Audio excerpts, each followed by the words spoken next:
Welcome to the Fearful Fright series, where we will be reading with our favorite green ghoul, Grimmer. Now sit back and enjoy this twisted tale. Today our story is called Frequency Part 1. Hello there. I'm Kane Henderson. One day me and my friend Jimmy were walking through the woods, and we noticed a meteorite hit the ground. It even made the ground shake a bit, if I remember correctly. Well, my friend Jimmy decided we should go check it out. So we made our way over to what we thought was the crash site. When we reached the object, we could see it wasn't a meteor. It was a craft, and none that me or my friend has ever seen before. We seen there was an open door to this craft, and curiosity got the better of us. So we decided to have a look inside the craft. When we did, we seen a small black object in the shape of a square. But the object was rotating inside of itself. It looked strange enough, so we stole it and left. When we got back home, we decided to stay at my house. We both had a swim meet tomorrow, so we figured we would just head there in the morning. That night we started playing with the object. Anything that got close to it would begin to distort itself into a swirl. That's cool, I told him. And we decided I would keep it one day and then he would keep it the next. The next morning when we woke up, we could see the desk that I had left the strange object on was completely in a spiral. Well, look at that, I told Jimmy. Then Jimmy touched it. As he did, his whole arm began turning into a swirl. I told him to cut it out, and that we have to be getting ready to leave for school soon. I quickly got ready for school. I jumped in the shower, brushed my teeth and got dressed. We grabbed our bags and left out the front door. As we rode our bike to school for the swim meet, I noticed halfway through the ride, Jimmy's backpack was making that same swirl effect. Hey Jimmy, I told him, annoyed. Did you really bring that thing with us? Yeah, he said. Why not? I told him in an extremely angry tone. Are you serious? What do you mean, why not? Don't you know that the government kills people like us? People that know too much, or seen too much. They can tell if we've been around something we shouldn't have. They'll test us for radiation. I've seen it on TV. I told him, we've gotta be more careful about this. I continued, no more stunts like that, Jimmy. Promise me. All right, Jimmy said. I'm sorry man, it won't happen again. I promise. Okay, I told Jimmy. First thing after the swim meet, let's drop it back off at my house.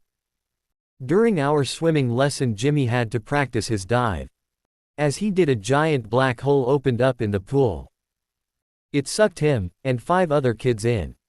I tried to grab a hold of something, but eventually it pulled me in as well. As we began going down into a seemingly endless spiral, I could see something in the distance. It was a white dot. Eventually the dot began to grow bigger. Me and my friend, and the 5 other kids finally fell into a room. The room looked like a small inside pool, with a white hole in the roof that we had fell through, and another even larger hole in this indoor pool. And inside that hole were many other holes. Surrounding the room were also a few doors. How did we get here? One of the 5 kids said. I'm scared. What's going on? Another added. All I could do was stand there and stare at my friend. What did you just do? I said to him. Jimmy looked at me and said, I'm sorry. I had put it in my swimming trunks pocket. I just wanted to see what would happen. He said in a sad voice. I didn't mean for none of this to happen. Yeah, well now look what you did, I yelled at him. I don't even know where we are. Just then one of the doors opened, and out came a man that was only 3 foot tall. Come on, right this way. I haven't got all day. Where are we? One of the other 5 kids asked. Another added, who are you? And where did you come from? The tiny man just looked at us and said, you are in the Nexus. Now unless you guys plan on becoming interdimensional worm food, I'd suggest you come with me. Me and my friend, and the other 5 kids looked at each other wide-eyed. Let's go. Come on now, quickly. The tiny man said. We all just followed him, into a nearby room. When we entered we could see this was no normal room.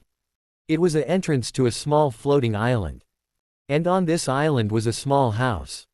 And 2 palm trees. In the distance, you could see other floating islands. With houses in various sizes and shapes. The strangest thing was they were actually other people on the other islands. But not all of them were people. Some of them were different creatures that I can't even begin to explain. Like floating ribbons with eyes. Or 2 holes entering each other simultaneously, in the shape of a 4-armed man. Things like that. It's as if my brain couldn't even comprehend it fully. Even the water, the islands were floating on, wasn't even water. But a liquid metal, that resembled that of mercury. Well, are you guys going to stand outside, or come in? What is this place? I asked. All will be explained when you come inside. Now come, with really no other options. We all reluctantly followed the man inside the small house.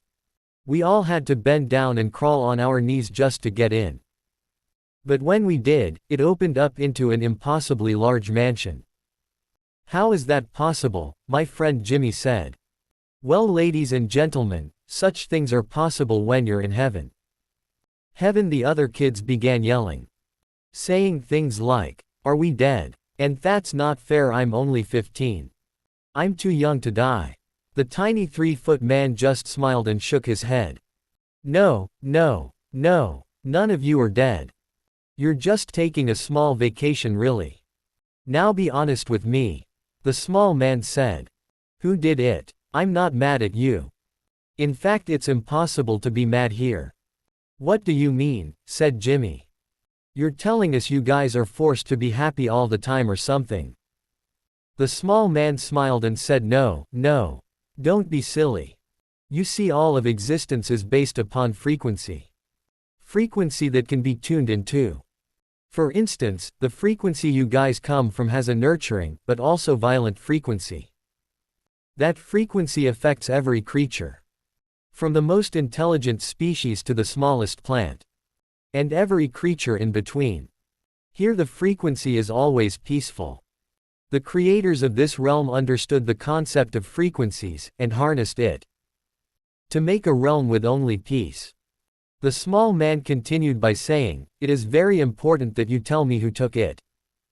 My friend Jimmy then made a frown.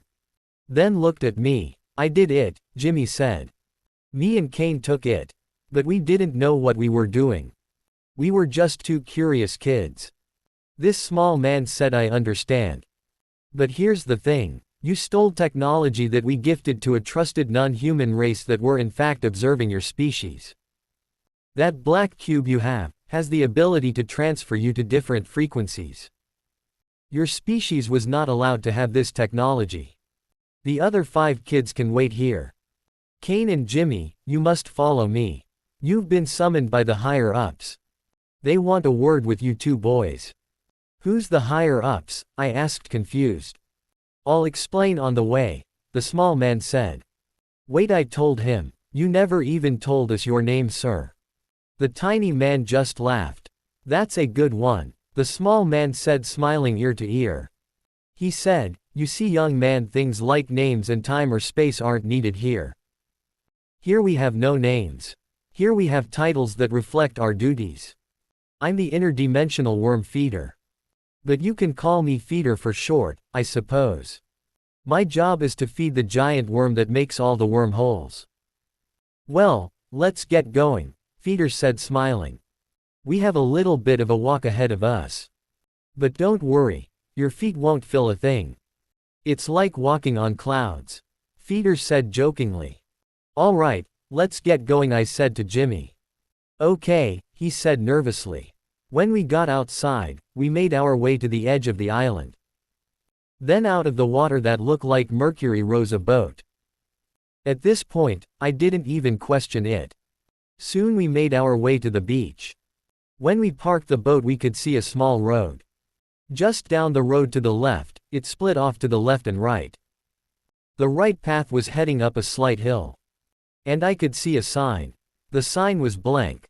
Or appeared to be at least. Feeder stood in front of the sign and said higher ups please. Then the sign lit up gold in the direction we were supposed to go. So we set off towards the right. Walking up the small hill. To see what fate had in store for me and my best friend Jimmy. This is the end to part 1 of Frequency.